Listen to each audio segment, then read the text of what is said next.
안녕하세요. 렛츠고 시드니 박팀장이 간다. 저는 호주에서 14년째 부동산 공인중개사로 일을 하고 있는 박팀장이라고 합니다. 오늘은 많이 무거우면서 좀 안 좋은 소식을 전해드리게 되었는데요. 저도 부동산 일을 오래 해오면서 닭장 쉐어나 아니면 마약 관련해서 경찰이 출동하는 일들, 굉장히 다양한 일들을 겪은 적이 있는데요. 하지만 이번 주에 있었던 일은 너무나도 충격적이고 처음 경험하는 일이라서 이렇게 영상을 만들게 되었습니다. 시드니의 노스쇼어 핀불에 위치하고 있는 한 아파트의 냉동고에서 30대 여성의 사체가 발견되었다고 합니다. 이 아파트는 제가 매니지먼트, 임대 관리를 여러 채 하고 있는 아파트이고요. 한국 교민들을 포함한 아시아계 주민들이 굉장히 많이 살고 있는 세 동으로 이루어진 아파트입니다. 거기다가 현재 제가 그 아파트에 있는 유닛 한 채의 세입자를 구하기 위해서 거의 매주 일주일에 두세 번씩 방문을 하던 아파트라서 참 당황스럽고 참담한 마음을 감추기가 힘든 것 같습니다. 지난 수요일인 11월 27일 오후 12시경에 제가 지금 세입자를 구하고 있는 아파트를 보여주기 위해서 평소와 마찬가지로 방문을 하였는데요. 제가 도착했을 때 5대가 넘는 경찰차와 앰뷸런스가 빌딩 앞에 주차를 해 있고 폴리스 라인이 형성이 돼 있어서 정말 깜짝 놀라면서 무슨 일인가 굉장히 궁금해 했었습니다. 근데 알고 보니 다름 아닌 살인사건이 일어나서 그날 오전 10시경에 경찰과 과학수사팀이 그렇게 나와서 무슨 일이 일어났는지를 조사를 하고 있었던 것이었습니다. 제가 지금 영상을 찍고 있는 11월 28일 목요일 오늘 오전에 제가 다시 아파트를 방문을 했었는데요. 이때는 폴리스 라인은 제거가 된 상태였고요. 하지만 아직까지 2대의 경찰차와 굉장히 많은 수의 취재진들이 아파트 앞에 몰려들어서 그 아파트 주민들에게서 뭔가 취재를 할 수 있는 게 없을까 하고 대기를 하고 있는 상황이었습니다. 그 취재진 중에 한 명이 저에게 중국 사람이냐고 물어보면서 인터뷰를 요청을 했었는데요. 제가 중국 사람이 아니라 여기에 집을 보여주러 온 에이전트라고 말을 하니까 따로 인터뷰를 진행을 하지는 않았습니다. You know how come no police is around? Yesterday a lot of police was here. Police officers. Well, because they found the body yesterday, they have less and less, you know. So it's still a crime scene up there. 핀불은 어퍼 노스쇼어에 위치하고 있는 아주 조용한 동네이고요. 집값도 하우스의 중간 가격이 2.2 밀리언이 넘는 아주 부촌이면서 호주 최고의 여자 고등학교 중에 하나인 핀불 레이디스 컬리지가 위치하고 있는 아주 학군도 좋은 동네이면서 너무나 살기 좋은 조용한 부촌이라는 인식으로 알려져 있는 동네입니다. 이 때문에 아파트 주민들과 동네 주민들이 받은 충격이 더 컸을 것으로 예상이 됩니다. 이미 보도된 뉴스에 따르면 거주 중이던 가족은 중국에서 온 4살과 6살 아이가 있는 가족으로 남편인 하오링 로 씨는 화요일에 아이 둘을 데리고 호주를 떠나서 중국으로 출국한 것으로 확인이 되었습니다.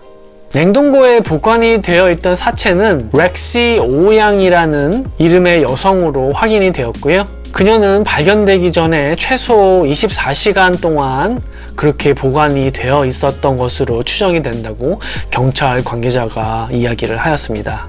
정확한 사인과 사건이 발생한 시간은 지금 포렌식 팀에 의해서 아직까지 조사 중인 걸로 발표가 되었네요. 주변에 살고 있는 이웃분들의 말에 의하면은 주말에 심하게 싸우는 소리가 들렸으며 가구가 움직이는 소리와 무언가가 깨지는 소리, 그리고 부부가 소리를 지르면서 싸움을 하는 소리가 들렸다고 증언을 하였습니다. 하지만 이 부부가 싸우는 것은 종종 있었던 일이었기 때문에 이웃분들께서는 아무런 조치를 취하지 않았다고 이야기를 하셨습니다.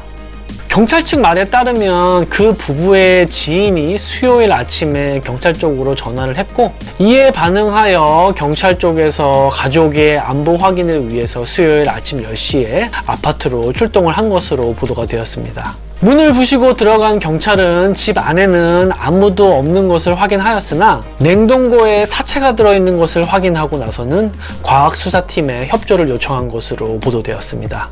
지금 경찰은 그 부부가 사용하던 차 2대를 견인해 가서 정밀 조사 중이고, 그 아파트에서 버려졌던 쓰레기들도 다 모아서 지금 정밀 조사를 하고 있는 것으로 알고 있습니다.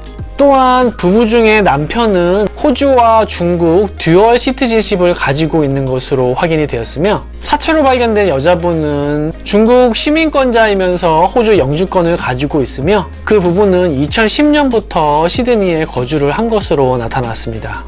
호주 경찰은 중국에 파견 중인 연방경찰관과 협조해서 수사를 진행 중이라고 발표를 하였으며, 호주는 중국과 2007년도에 범인인도 조약을 체결하고 있으나 2017년 의회에서 이 조약이 비준이 되지 않아서 범인이 인도가 될 것인지는 좀 더 지켜봐야지만 알 것 같습니다. 하지만 그나마 다행인 것은 4살과 6살인 두 아이들은 지금 중국에 있는 사천성에서 중국 정부의 보호를 받으면서 안전하게 있는 것으로 알려졌습니다.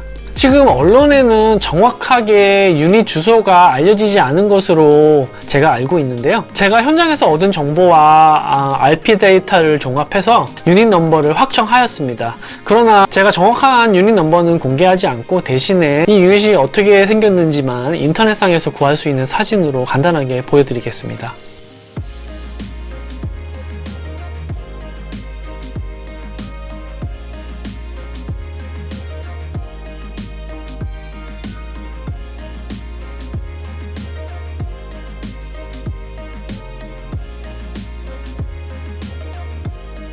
네, 그럼 여기서 박 팀장이 전해드리는 호주 부동산 상식 한 가지. 그럼 이렇게 자살이나 살인 등 다른 사람들에게 혐오감이나 정신적 불안감을 줄 수 있는 일이 생긴 집들은 어떻게 팔아야 하는 것일까요?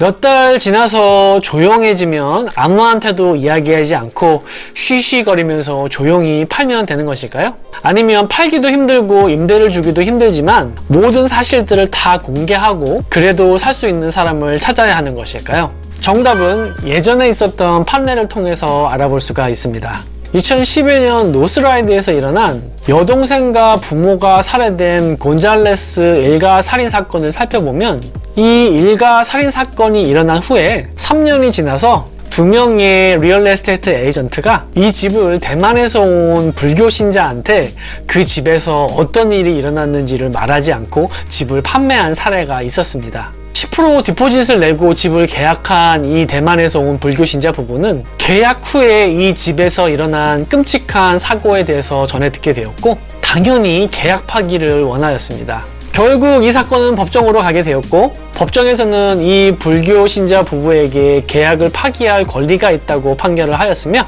이 집을 판 에이전트들에게는 10% 디포짓을 돌려주고 거기에 25,500불이라는 벌금까지 내도록 판결을 하였습니다.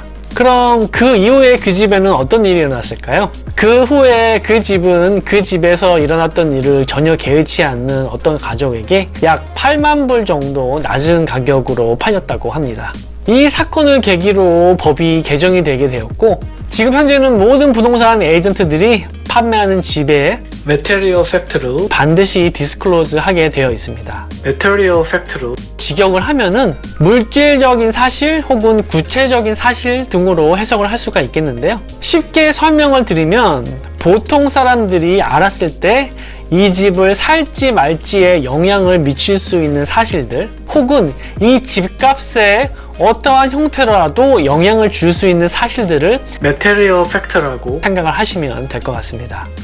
법이라는 것이 원래 그런 것이겠지만 모든 세세한 상황을 구체적으로 나열을 할 수가 없기 때문에 가이드라인이라고 이해를 하고 따르는 수밖에 없는데요. 그렇지만 역시나 이러한 특성 때문에 약간의 혼선을 주는 것도 사실입니다. 예를 들어서 2011년에 크레몰에서 판매된 맨션은 판매되기 2년 전에 아주 큰 비즈니스를 운영하던 집 주인이 집 앞에서 총에 맞아 죽은 일이 있었는데, 부동산 에이전트는 이 사실을 공개하지 않고 집을 팔았고 이 집은 아주 좋은 가격에 팔렸습니다. 더군다나 그 부동산 에이전트도 벌금을 물지 않았는데요. 그 이유는 살인이 일어난 장소가 집 안이 아니라 집 앞이었다는 이유 때문이었습니다. 제 개인적인 생각으로는 앞으로 문제가 될 수 있는 일이라면 숨기는 것보다는 차라리 처음부터 솔직하게 이야기를 하고 그 집을 살지 말지에 대한 결정은 바이어에게 맡기는 것이 정답이 아닐까라는 생각을 하면서 오늘 영상은 마무리하도록 하겠습니다. 끝까지 시청해주셔서 너무 감사합니다.